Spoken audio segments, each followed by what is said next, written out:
Good morning mga viewers, mga subscribers, at mga bagong viewers sa aking YouTube channel, PC, tas may linya sa ilalim, 58. Ayan, ano pa ang pagkain ng mga ibon? Itong ibon namin, yan, maliliit. Ngayon, yung iba niya nahuhulog. Ano ginagawa ko? Gamit ang walis tinting, dustpan. Yan, dustpan. Tapos, isinasalin ko yan sa mga empty bottle container. Yan, may lupa. Kagaya nito. Para makamenos kayo sa pagbili ng patuka ng ibon, yung mga feeds nila, mas fresh. Ito ang ibibigay nyo ngayon sa ibon na kakainin para healthy sila. Yan. Yung tinatawag ng mga organic feeds ng mga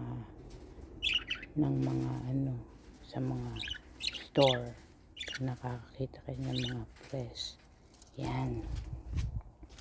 Ngayon, para mabilis, yan ang nakakain nila, mabilis silang mag-multiply. Ayan, nakamenos pa kayo sa gastos. Ayan. Ngayon, konti lang muna. Nabunot yung ugat, pwede pa rin itanim yan. Yan. Tinidiligan yan, araw-araw, para mabuhay. Tapos itong nabunot na to, itatanim yan. Gamit nyo lang stick. Stick ng kawayan. Ibabaon nyo uli. Tapos, tatabunan yung ugat.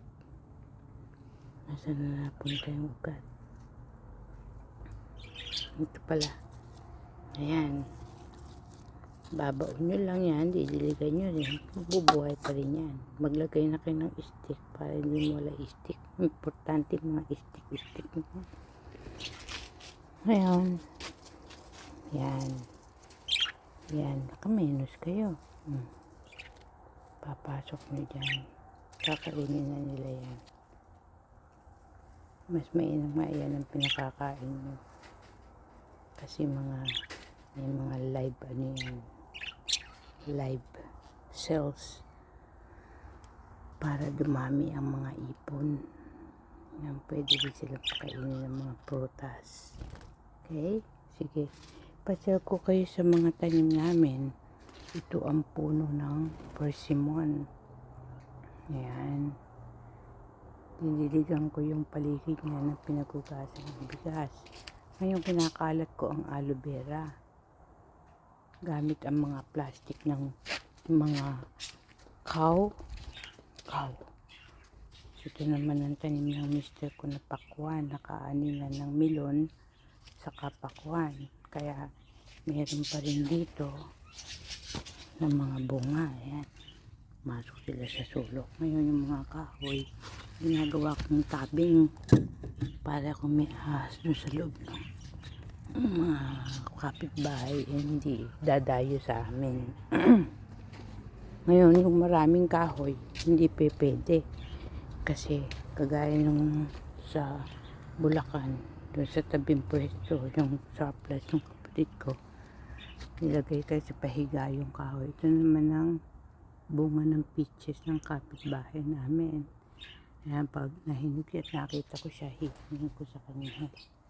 Doon, may hinog na. Doon sa taas, may hinog na peaches. Hindi nyo siguro makita, kaya mapagdan. Ito naman ang tanim kong mga aloe vera. Gamit din ng mga plastic na nilagyan ng butas sa ilalim. Dahil kahit anong itanim nyo, pag walang butas, hindi mabubuhay. Yan yung mga ginagamit ko sa sugat. Ginagamit ko ring lotion. Ginagamit ko sabon pag may sugat ako sa kamay. Yung kasing aloe vera, kaya nyo kunin ng daliri lang. Kasi malambot siya. Kaya nyo rin open yung katas nyo sa loob. Gamitan nyo lang fingers nyo. yung ano pala yung kuko. Ito naman naanihan na to, pero meron pa rin. Yan ang honeydew, may pakwan or watermelon. Ito naman strawberry, pwede kayo magtanim sa paso. Ito naman pinya, pwede rin sa paso, basta dinidiligan mabubuhay. Itong lettuce nabuhay din. Itong lemon may mga bunga na ano ko yan, malalaki, kaso yung iba na bulok kasi naging busy ako. Yan, aloe vera. Kung saan ako tinatanim aloe vera. Ito naman patatas. Yan, ito ang ubas, naanihan ko na yung itim na ubas, kaya meron naman ako ditong ano, mga nectarines. Yan, pagka ganyan nakatikim na ako ng nung nahulog yung isang buong sanga dito, isang kumpul ng nectarine. Ang lasa niya, lasang bayabas na manibalang pagka hindi pa hinog. Pagka hinog na, siyempre lasang nectarine. Ito naman ang naanihan ko na kasi, pero may natira pang itim na ubas, konti na lang. Ito naman lasang lychees. Ayan, lasang lychees yung ubas na yan. Yung nasa dulo, hilaw pa. Pero kunan na natin ang picture para ma-inspect kung marami ng hinog, kasi nagbabago ng kulay yan, nagiging pula. Ngayon pag nakakakita kayo sa mga store, bibili na kayo kasi nakakatulong to para hindi kayo magkaroon ng colon cancer. Madaling ma-digest ang mga kinakain nyo. Ayan, i-inspectin natin yan.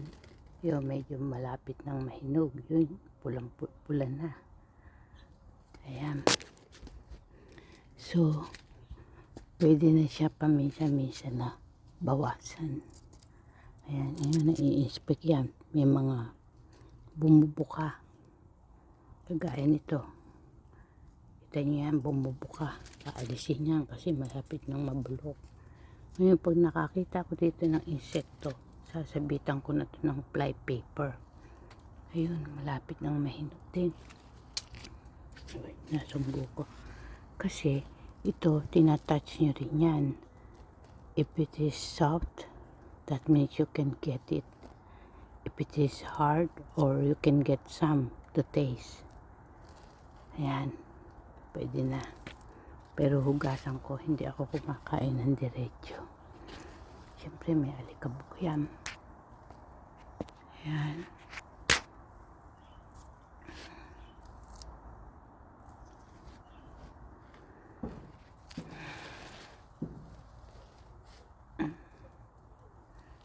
Mahirap lang lumapit din sa banda dito, malayo eh. Ayun, naglalakihan na siya. Ayan. Meron na mga ilang piraso na hinog dyan. Ngayon, ito naman, ano ba itong mga naglawit na to? Scare birds yan, mga libon na nabibili sa ano, sa Tractor Hardware sa California. Sinasabit yan para yung mga ibon hindi pumasok dito at kainin. Kasi pag kinain nila yung mga nahinog na yan,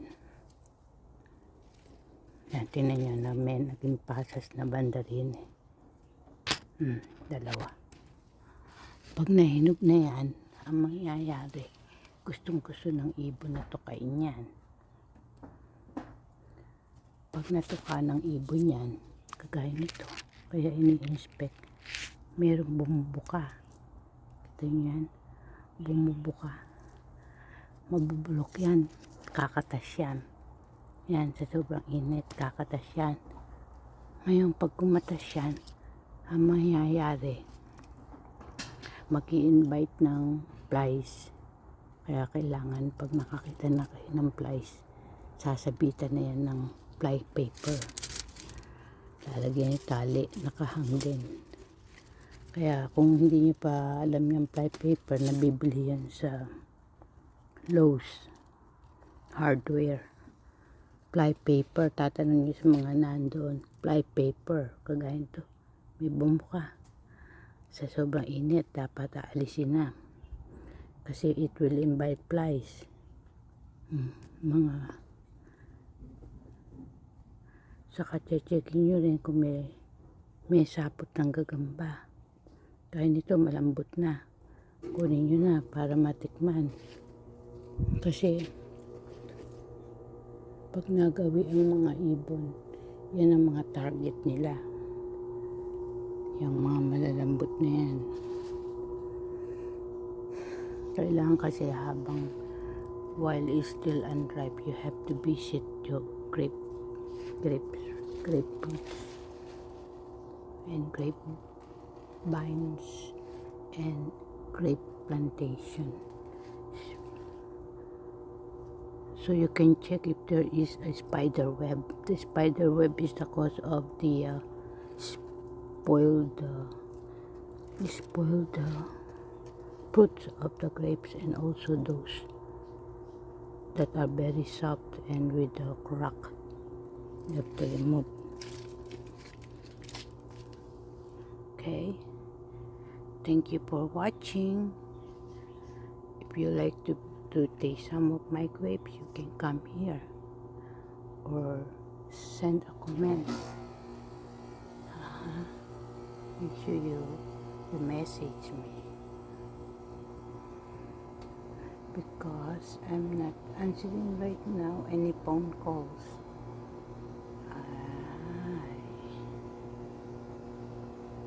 I only read messages from my Facebook, and I don't pay much attention or not reading on my YouTube channel. Very rare. Okay, thank you for watching. See you again on my next vlog, upcoming videos. Bye.